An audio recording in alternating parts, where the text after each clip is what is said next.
우리 모두에게 엎드릴 수 있는 마음과 기회를 주시니 감사합니다.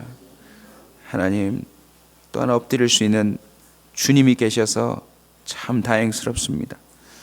저희들 3일간 작정하고 주님 앞에 나아갈 때 그 엎드림의 의미를 알게 해주시고 엎드리는 자에게 예비하시고 주시는 그 은혜를 우리가 체험하게 하여 주시옵소서. 평생에 엎드리겠습니다. 엎드린 자의 손을 붙잡아 주실 줄로 믿습니다. 하나님께서 오늘 말씀처럼 역사하실 것을 기대하며 나아가오니 주여 우리를 불쌍히 여겨 주시옵소서. 예수님의 이름으로 기도하옵나이다. 마가복음 7장 24절로 30절까지 말씀입니다. 마가복음 7장 24절로 30절까지 말씀입니다. 부스러기라도라는 제목으로 오늘 기도 11조 첫날 말씀을 함께 나누도록 하겠습니다. 오늘 보면 잘 아시죠? 이 여자는 왜 엎드렸을까요? 이 여인의 모습 속에서 우리가 엎드려야 할 그 의미를 발견할 수 있습니다. 이 여자의 엎드림 속에 담겨져 있는 그 엎드림의 의미, 그리고 그 복됨을 저와 여러분이 보다 깊이 깨닫고 저와 여러분의 엎드림도 이러한 동일한 은혜, 또 그 이상의 은혜를 얻기를 간절히 소망합니다. 왜 엎드렸을까요? 22절을 한번 보실까요, 여러분? 병행 구절을 제가 말씀드립니다. 마태복음 15장에도 이 본문이 나오는데 마태복음 15장 22절에 이렇게 나와 있습니다. 가나안 여자 하나가 그 지경에서 나와서 소리질러 이르되 주 다윗의 자손이여 나를 불쌍히 여기소서. 내 딸이 흉악하게 귀신 들렸나이다. 오늘 읽으신 마가복음 7장에는 이 여자가 이렇게 말합니다. 더러운 귀신이 들렸나이다. 흉악하고 더럽다라고 하는 표현을 볼 때 참 상상할 수 없는 일들이 있었나 봐요. 거기다가 어린 딸이래요. 자신의 어린 딸이 흉악하고 더러운 귀신에 들려서 그 사로잡힌 모습으로 살아가는 모습을 볼 때 이 여자는 정말 힘들었을 거예요. 그런 가운데 결국 주님 앞에 달려나와 엎드린 이유가 뭘까요? 바로 무능함 때문입니다. 엎드림은요, 무능함의 표현입니다. 할 수 있는 것이 이거밖에 남지 않았어요. 아마 딸을 고쳐보려고, 딸을 살려보려고, 딸을 정상으로 돌려놓으려고 이 여자는 별의별 일을 다 했을 거예요. 그러나 이제 남아있는 건 뭐밖에 없어요? 무능함밖에 없어요. 예수의 소문을 듣고 이 여자가 할 수 있는 일은 그저 주님 앞에 와서 엎드리는 겁니다. 소리 지르며 더 바짝 엎드리는 겁니다. 답답한 상황 가운데 그 어떤 것도 소용이 없었습니다. 더럽다, 흉악하다라고 하는 것을 볼 때 참 어미의 눈앞에서 그 딸이 상상하지 못한 모습으로 바뀌어지는 그 절망적인 상황 앞에 이 여자는 정말 깊이 낙심하고 또 낙심했을 거예요. 귀신이 들렸으니 약도 없습니다. 사람들이 좋다고 하는 방법들도 다 통하지 않았을 것입니다. 그저 엎드림, 이 하나밖에는 이 여자에게 할 수 있는 일이 없었던 것입니다. 마태복음 7장 7절에 보면 엎드림을 초청하는 예수님의 직접적인 표현이 있습니다. 구하라 그리하면 주실 것이요, 찾으라 그리하면 찾아낼 것이요, 문을 두드리라 그리하면 너희에게 열릴 것이니. 이 무능함의 엎드림은요, 그냥 엎드림이 아니라 전지전능하신 하나님 앞에 엎드림인 줄로 믿으시기 바랍니다. 주님은 초청하셨어요. 구하라고, 그리하면 줄 거라고, 찾으라고, 그리하면 찾아낼 거라고, 두드리라 그리하면 열릴 것이라고요. 저와 여러분의 인생 가운데 어쩌면 매일 경험하고 있어요. 무엇을요? 무능함을요. 여러분, 엎드림은 무엇입니까? 무능함의 표현입니다. 고로 누가 엎드리지 않을까요? 자기가 그토록 무능하다는 걸 깨닫지 못하는 사람은 엎드리지 않습니다. 이 여인의 엎드림을 통해서 또 깨달을 수 있는 것은 25절에 등장합니다. 이에 더러운 귀신 들린 어린 딸을 둔 한 여자가 예수의 소문을 듣고 와서 그 발 앞에 뭐 했답니까? 엎드렸대요. 마태복음 15장 25절을 보면 여자가 와서 예수께 절하며 이르되 주여 저를 도우소서. 이 여자를 통해서 알 수 있는 것은 엎드림은 사랑의 표현입니다. 사랑의 표현. 자녀를 향한 최선의 사랑의 표현이에요. 자녀가 온전해질 수만 있다면, 그 어린 딸의 모습이 온전하게 돌아올 수만 있다면 얼마든지 엎드리겠습니다. 그게 발이든지 아니면 그보다 못한 것이라도 엎드리겠습니다. 요즘 자녀들을 위해 엎드리는 부모들이 찾아보기 쉽지 않아요. 이유가 뭔지 아세요? 대부분이 돈으로 해결하려고 다 뛰어다니고 계세요. 어떻게든 돈을 마련해서 우리 자녀들을 잘되게 해보려고 몸부림치고 살더라는 것입니다. 아니, 도리어 자녀의 잘됨을 위해서 요즘 부모님들은 주로 따지고 싸우려고 그래요.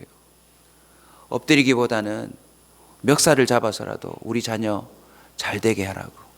아니면 아예 극단적으로 귀신 들리고 흉악하게 살아가는 자녀를 사랑하다 못해 아예 포기하고 버리는 부모들도 심심찮게 있습니다. 몇 번은 엎드렸지만 도저히 응답되지 않는 상황을 두고 이제 지가 기도해야지 뭐. 내가 엎드리는 건 이 정도면 됐고 지가 엎드려야지 뭐. 그 엎드림에 지쳐서 그냥 막연히 되겠지 하고 방임하는 부모들도 꽤 많이 늘어나고 있습니다. 오늘 본문을 보시면요, 엎드림은 자녀 사랑의 표현입니다. 자식을 위한 최후의 헌신이 엎드림입니다. 다 해봤지만 그것이 효험이 없을 때에 주님 앞에 가서 엎드리는 것, 최후의 헌신입니다. 최후의 헌신.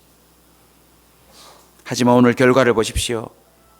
이 여자가 할 수 있는 마지막 엎드림이었는데 그 엎드림이 어떤 결과를 낳았죠? 귀신이 나갔어요. 여기서 우리가 발견할 수 있는 것이 무엇입니까? 엎드림이 최고의 사랑이에요.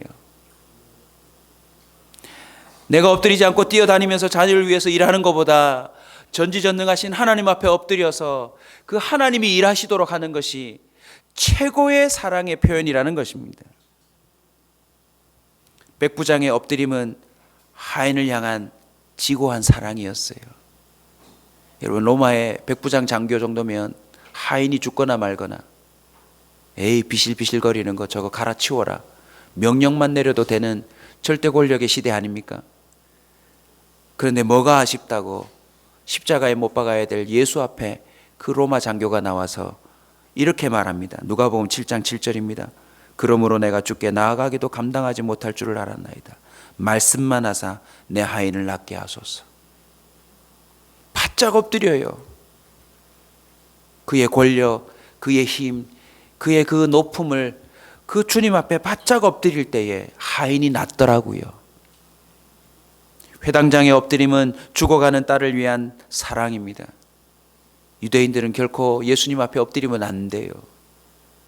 그런데 회당장은 죽어가는 딸을 향하여 주님 앞에 그 체면을 무릅쓰고 내려놓고 달려나와 엎드리더라는 것입니다. 여러분, 엎드리십시다. 엎드림은 사랑의 표현입니다. 하나님 살아계십니다. 엎드림은 사랑의 표현이에요. 저와 여러분이 누군가를 위해서 엎드린다면 사랑하는 게 틀림없습니다. 아무리 말로 사랑한다 하면서도 주님 앞에 와서 엎드리지 않으면 그건 결국 사랑이 안 돼요, 여러분. 그냥 엄마의, 아빠의 노력에 불과해요. 사랑하십니까? 엎드리십시오. 이 여자의 엎드림의 표현은 또 무엇입니까? 바로 믿음의 표현입니다. 믿음의 표현. 무능함과 무기력함으로 대부분은 낙심합니다. 그리고는요, 나중에는 그냥 이도 저도 못하는 손을 놔버려요. 왜 아무것도 할 수 없으니까요. 아니, 해봤다고 생각하니까요. 그러나 엎드림은요, 엎드린 상대를 향한 믿음의 표현이에요. 예수의 소문을 듣습니다. 그리고 달려옵니다. 나는 무능하지만 당신은 할 수 있을 것 같네요. 그게 바로 엎드림입니다. 그 내면을 들여다보면 엎드림은요, 가장 간절한 의지가 담겨져 있는 표현입니다. 안타깝게도 이 여자가 주님 앞에 그런 간절함으로 엎드렸을 때 예수님의 반응이 어떤 줄 아세요? 마태복음 15장 23절을 보면, 마가복음에는 안 나오는데 이렇게 표현합니다. 예수는 한 말씀도 대답하지 아니하시니. 이 여자는 달려오면서 예수여, 우리 딸이 흉악한 귀신이 들렸습니다 라고 소리 지르며 엎드리는데 예수님은 한 말씀도 대답하지 아니하시니. 본문을 보니 이렇게 되어 있습니다. 제자들이 대신 와서 얘기해 줍니다. 저 여자가요, 여차하다네요. 그러자 예수님은 말씀합니다. 나는 이스라엘 집에 잃어버린 양 외에는 다른 데로 보내심을 받지 아니하노라. 나는 자녀들을 위해서 왔지. 개 같은, 이 표현은 욕이라기보다 그 당시에 충분히 통용되고 이해되는 표현입니다. 수리아 지역에 있는 페니키아 출신이에요. 그래서 그 두 단어가 합친 게 수로보니게라는 뜻입니다. 미천해 보이고 하찮아 보이는 그 여인을 향한 표현 앞에 어쩌면 더 절망할 수 있는 것 아니겠습니까? 근데 이 여인은요, 그 표현을 듣고 더 바짝 엎드립니다. 그리고 뭐라고 말하죠? 한번 따라서 합시다. 개들도 부스러기는 먹습니다. 엎드림은요, 알고 보면 강력한 끈질긴 믿음의 표현이에요. 만약 저와 여러분 속에 엎드림이 사라졌다면 그 끈질김이 사라졌다는 것으로 이해하셔도 돼요. 아직도 엎드려 있다면 그 사람에게는요, 믿음과 의지가 남아 있는 겁니다. 부스러기라도 얻기를 원합니다. 로마서 4장 14절입니다. 아브라함이 바랄 수 없는 중에 바라고 믿었으니. 엎드림은요, 바랄 수 없는 중에 최후로 선택할 수 있는 믿음의 표현입니다. 오늘 말씀으로 볼 때 엎드리지 않음은 덜 답답함이요, 덜 사랑함이요, 덜 믿기 때문일지도 모릅니다. 엎드립시다. 부스럭이라도 얻겠다는 진정 어린 마음이 하나님께 상달되면 그곳에 바로 큰 은혜가 임하는 것입니다. 부모를 위해, 자녀를 위해, 국가와 민족을 위해, 교회를 위해, 내가 사랑한다라고 말했던 사람을 위해 엎드리는 저와 여러분 되시길 축원합니다. 엎드리지 않으면요, 교만에 해당해요. 더 늦기 전에 저와 여러분이 바짝 엎드리기를 원합니다. 엎드리면 받는 은혜가 무엇입니까? 일어나 보면 해결되어 있어요. 할렐루야. 오늘 본문 보십시오, 여러분. 이 엎드림에 그 무능함의 표현이요, 사랑함의 표현이요, 믿음의 표현이 주님의 마음에 상달되자 29절 예수께서 이르시되 이 말을 하였으니 돌아가라, 귀신이 내 딸에게서 뭐하였느니라? 나갔느니라. 30절 읽읍시다. 여자가 집에 돌아가 본즉 아이가 침상에 누워있고 귀신은, 할렐루야, 내가 이렇게 엎드리고 있으면 그 위로 주님이 일을 해결하세요. 그래서 저와 여러분의 인생을 뒤돌아보시면요, 기도했을 때 제일 많은 역사가 일어나지 않던가요? 언제 문제가 제일 많아요? 안 엎드리고 막 자기가 뛰어다니면서 일할 때가 문제가 제일 많아요, 여러분. 내가 할 수 있다라고 함부로 들이대며 이 일 저 일에 손대지 맙시다. 괜히 덧나고 괜히 더 부작용 생기고 괜히 더 많은 사람들이 얽히고 설켜서요, 이리저리 마음만 상하게 되어 있는 것입니다. 그저 주님 앞에 직통으로 달려가서 주님이 살아계시다면 뭐라도요? 부스러기라도 오늘 본문이 증언합니다. 주님의 부스러기는요, 기본적으로 병이 낫는 거예요. 큰 기적이에요, 여러분. 아멘. 부스러기, 에이 그건 쓸어 담아 버려라, 하찮게 여길지 모르지만 주님 앞에 나가 받는 부스러기가 바로 평생에 해결되지 않던 문제가 해결되는 것입니다. 더러운 귀신 들린 딸이 낳습니다. 슬픔이 기쁨으로 바뀝니다. 고통이 감격으로 바뀝니다. 불행이 행복으로 바뀝니다. 뭐 할 때요? 엎드릴 때요.